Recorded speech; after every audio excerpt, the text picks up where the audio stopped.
Golden brown, perfectly crispy on the outside, and when I slice it open, the cheese just pulls apart like this. I'm not gonna lie, the first time I made this, I literally stood at the counter and finished the whole plate before dinner even started. Alright, let's get into it. Step 1. Prep the eggplant. Slice your eggplant into rounds, about ½ inch thick. That's roughly 1 to 1.5 centimetres. You want them thick enough to hold the filling without falling apart, but not so thick that the inside stays raw after cooking.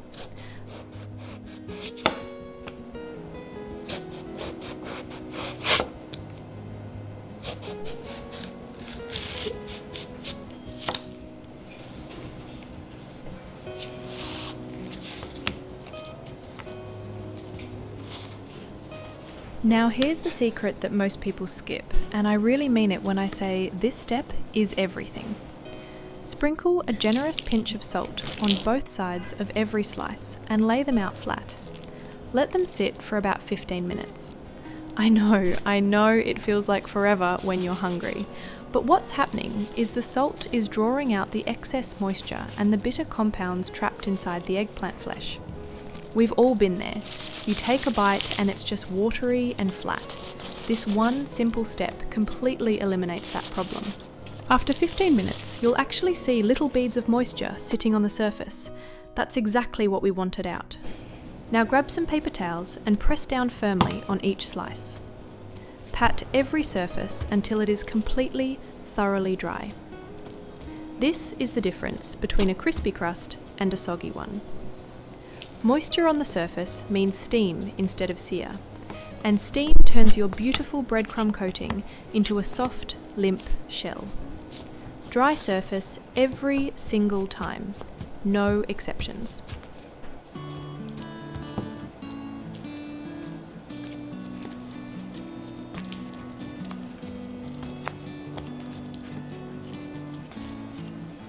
Step 2. Build the sandwich. Okay, this is my favourite part. Take your ham slices and trim them to roughly match the size of your eggplant rounds. Nothing fancy, just eyeball it. Do the same with the cheese. The goal is to make sure everything stays tucked inside when you press the sandwich together, with as little hanging over the edges as possible.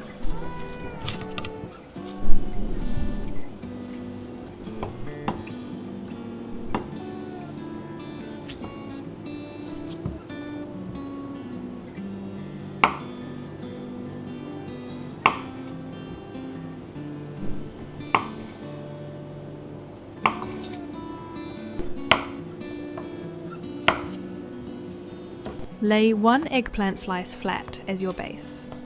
Add 2 or 3 slices of ham directly on top.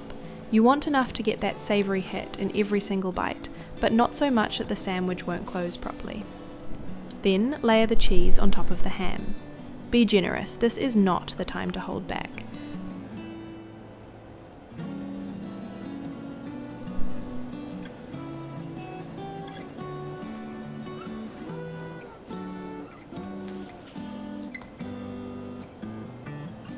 Place a second eggplant slice right on top and press down firmly with the palm of your hand. You want a nice snug fit with no gaps around the filling. If the sandwich feels like it's sliding apart, gently pinch the outer edges together with your fingertips. Step 3. Coat and bread. Crack your 2 eggs into a wide, shallow bowl. Add a 1/4 teaspoon of salt and a light pinch of black pepper. Whisk until the yolk and white are completely blended into a smooth, uniform mixture.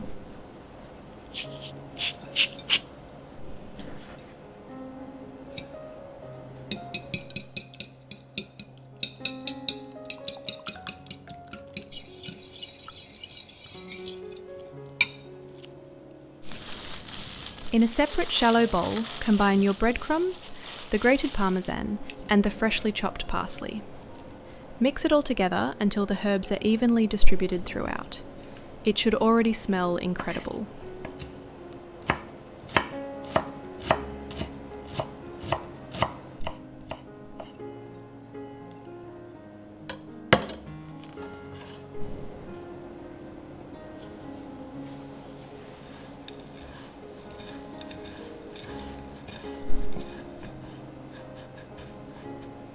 Now carefully lower each eggplant sandwich into the egg mixture and tip it to coat every surface, top, bottom, and those side edges.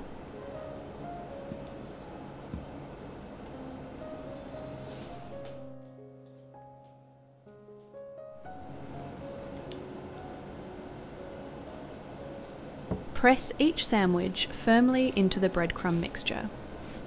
Flip it, then press again on the other side.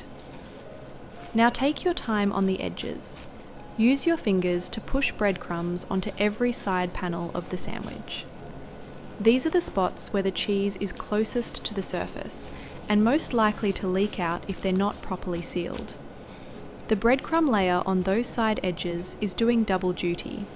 It adds crunch, and it acts as a barrier that keeps the melted cheese right where you want it. Quick question before we fire up the air fryer. Are you a mozzarella person, or do you prefer something bolder like provolone or even sharp cheddar? Drop your go-to melting cheese in the comments right now. I'm genuinely curious. Step 4. Air fry to perfection. Alright, let's cook. Set your air fryer to 400 degrees Fahrenheit or 200 degrees Celsius and let it preheat for 3 to 5 minutes with the basket empty. A cold air fryer is the #1 reason people end up with pale, soft coatings on their food. When the basket is already hot, the exterior crisps up almost instantly on contact, and that's how you lock in the crunch, right from the very first second. Once it's preheated, give the basket a good spray of cooking oil, then carefully place your sandwiches inside in a single layer. Make sure there's a little space between each one. Crowding them blocks the airflow and you won't get even browning across the surface. Spray the tops with a light, even coat of cooking oil. This is what gives you that gorgeous golden finish. Don't use too much, just a light mist is enough. But don't skip it either, because a dry breadcrumb crust without oil will come out pale no matter how long you cook it. Set the timer for 15 minutes. Now here is the step that makes all the difference. At around the 7 or 8 minute mark, open the air fryer and use a wide spatula to gently flip each sandwich. The coating is already starting to set, so be confident and deliberate. Flip once clean and close it back up.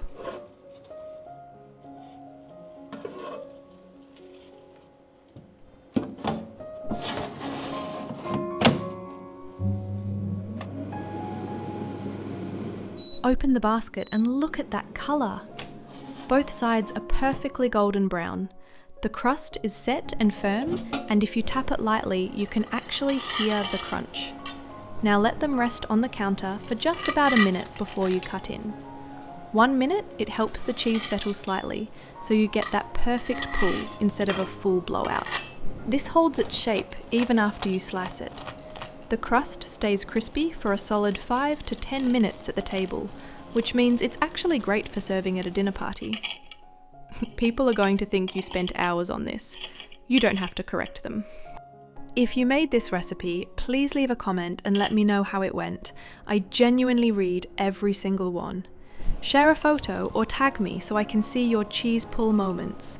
And if this video was helpful, hitting that like button really does help more people find this recipe. Subscribe to Emma Tips for more simple, satisfying recipes that make everyday cooking feel like an event. I'll see you in the next one, and trust me, you are going to want to see what's coming next.